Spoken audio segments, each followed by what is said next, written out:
These people had one thing in common. They knew they had it in themselves. They knew they could be something beyond where they were. They were willing to put their time, their energies to better themselves. What you really could do with more skills, it's just remarkable. So I would like to just tell you a couple of short stories, and we'll draw maybe a couple of lessons from them. I would like to tell you of two women, each sold a business to Berkshire Hathaway, to me actually, for many, many, many millions of dollars. Both of them started with $2,500. By a coincidence, it was the exact same amount. It was everything they had in the world. And one of them was a woman who landed in Seattle in 1917, couldn't speak a word of English, had a tag around her neck. The tag said Fort Dodge, Iowa. The Red Cross got her to Fort Dodge, where she was reunited with her husband who had come to the country a couple of years earlier. And she lived in Fort Dodge for 2 years, and as she put it, she felt like a dummy. She couldn't pick up the language. She couldn't learn a word. And so she and her husband decided to move to Omaha. So they came to Omaha in 1919, and there she found a small colony of Russian Jews, so she started feeling more at home. And then as her oldest daughter went to school, she would come home, this daughter, Frances, and she would teach her mother the words she had learned in school that day. And this woman, Rose Blumpkin, spent 20 years saving money, bringing first her siblings over, her mother and father, $50 at a time. She sold used clothing to do it. She had 4 children during this period. And by 1937, after 20 years, she'd saved $2,500. She went to Chicago and she bought what she could of furniture. Her dream had always been to open a furniture store. And this woman who had never gone to school one day in her life, with $2,500, but with the same spirit that the people in this room had about having a dream and working to accomplish that dream, she built a business which she sold to me in 1983 for $60 million approximately, and which did $1.5 billion worth of business last year. The 4th generation is working in that business. This woman, Rose Blumpkin, she worked for me until she was 103. And then she retired and she died the next year, which is a lesson to all of Berkshire's managers that premature retirement, you can't tell what's going to happen. But Mrs. B, with her $2,500, one further fact about her, she could not read or write. And she went into a furniture business, and she didn't bring anything unique in furniture, but she brought a determination to succeed. She knew she could outwork anyone else. She knew she cared about her customers. She worked at very low gross margins, but she built this incredible business.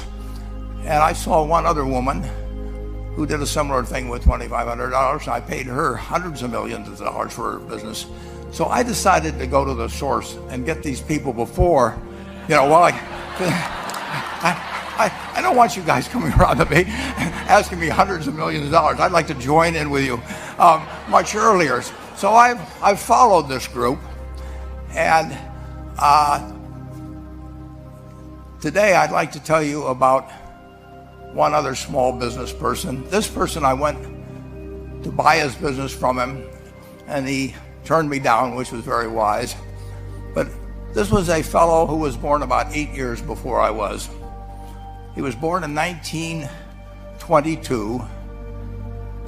He was we'll call him Jack, lived in the Midwest. He was a pretty good athlete, didn't like school much. And I'm going to tell you one thing early in the story. Maybe you can figure out who the guy was. The company he built hires more college graduates each year than any other company in the United States. And this fellow, who was destined for this but did not know it, Jack, went to college for a year and then dropped out. He really wasn't that interested in school. And the year he dropped out was 1941. And when the United States became under attack, he went down to the Army Air Force recruiting station, volunteered, and they turned him down because he had hay fever.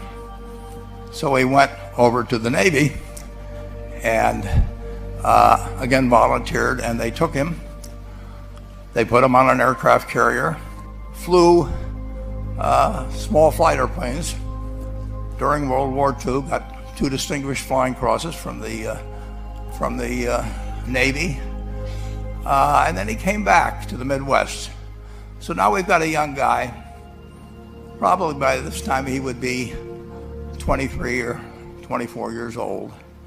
And the interesting thing is, he got back to the Midwest, and he actually kind of went from one job to another for a short period of, or not such a short period of time. And he finally became a used car salesman at a Cadillac dealership in St. Louis, Missouri. And at age 35, having moved up in the organization, the sales organization, he said to his boss, could I go into car leasing business with you?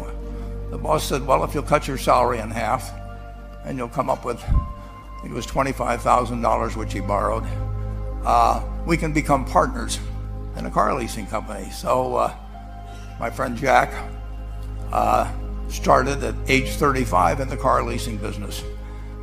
And he had 7 cars. It was pretty slow. In fact, one of the things he did was whenever the phone rang, he let it ring 3 or 4 times so people would think that he was very busy answering other phones. And of course, it was the only call he was going to get all day. So his first venture was okay, but it wasn't really going to go anyplace. And there's a lesson in this for all of us.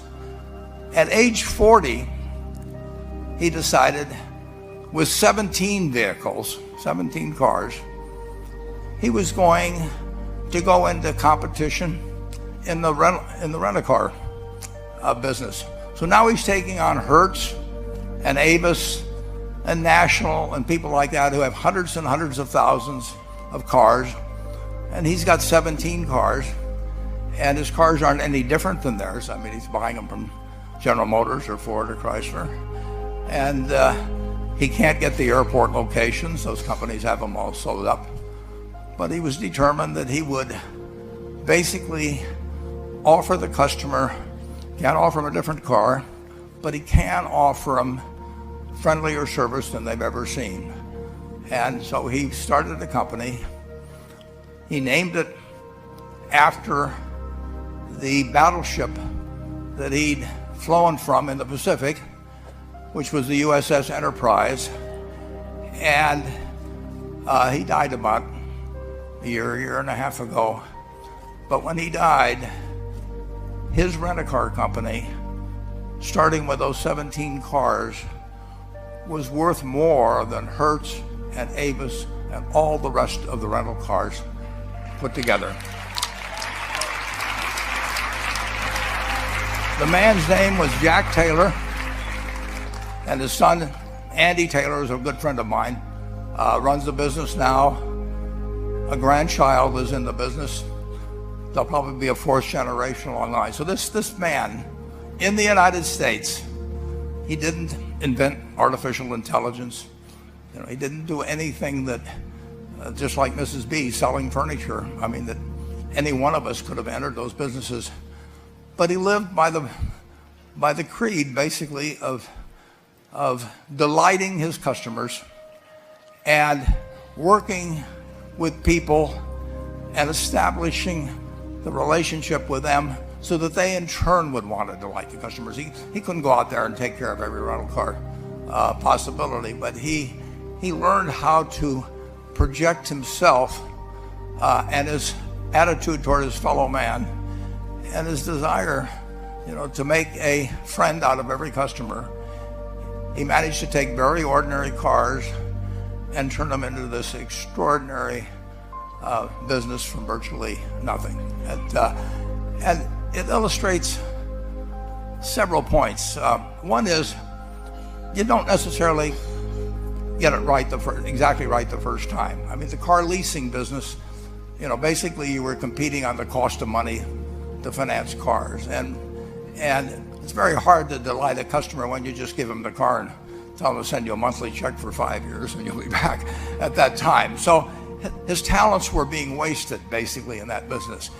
But at the age of 40, with all of that experience behind him, he found the golden key. He took a very ordinary business and turned it into an absolutely extraordinary operation. And just like Mrs. B or Rose Blumpkin did with furniture.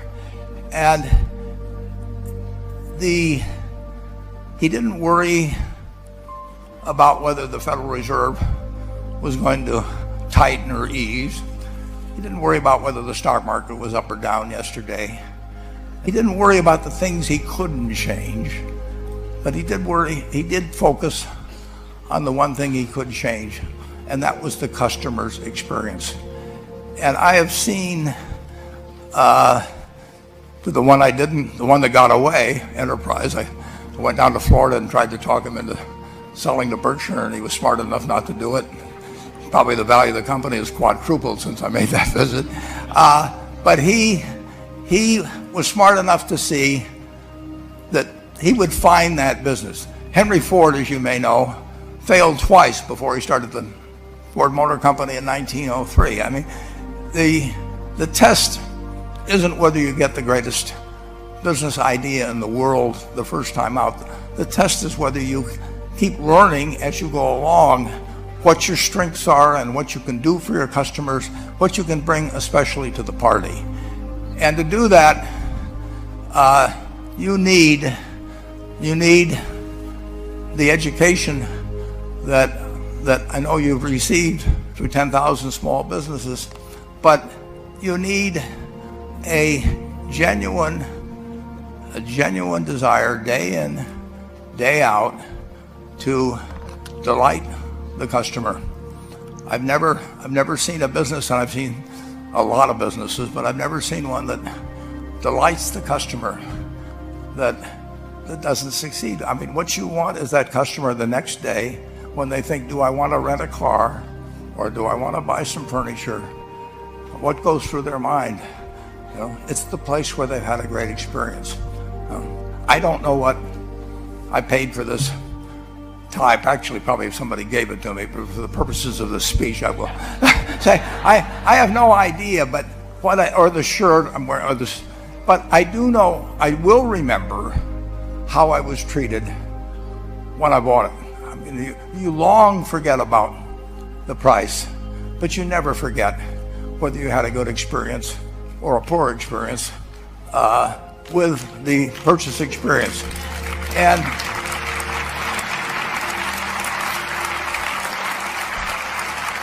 you'll have a hard time finding a person that's had a wonderful experience, a delighted experience in purchasing anything that isn't going to come back.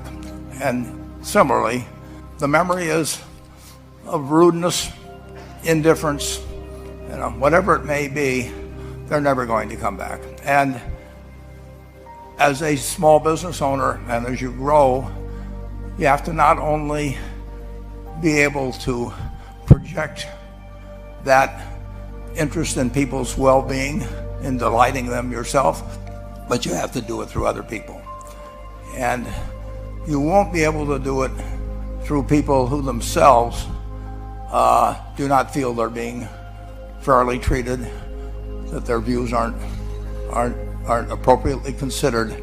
So you really do have to learn to multiply yourself through other people. I advise the young people that come to Omaha We have a number of classes.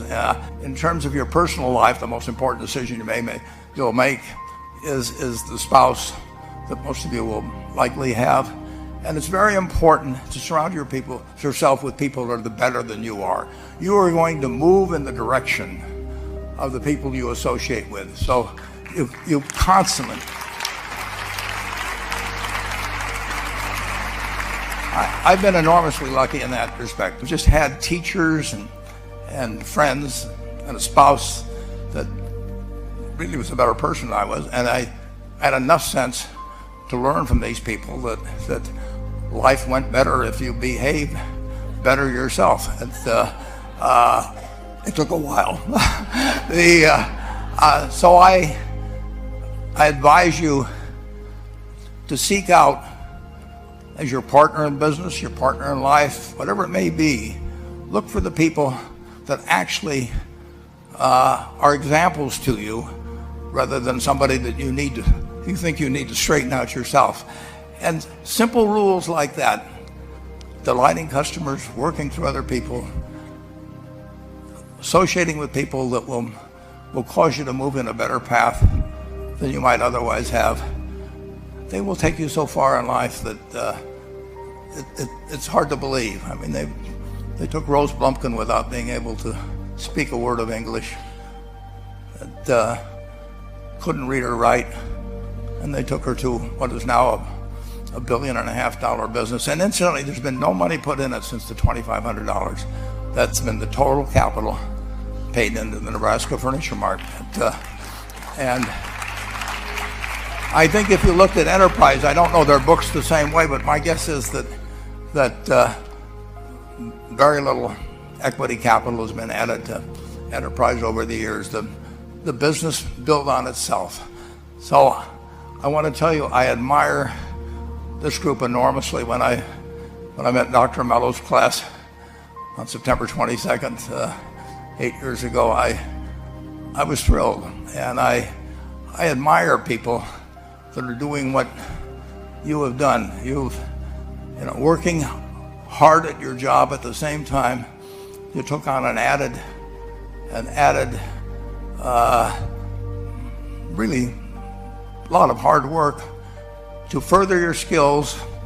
99% graduate. I mean, that's a mind-blowing statistic. And I'm looking at 2,200 people here who I admire. I'm cheering for you, and I can tell you the best is yet to come. Thank you.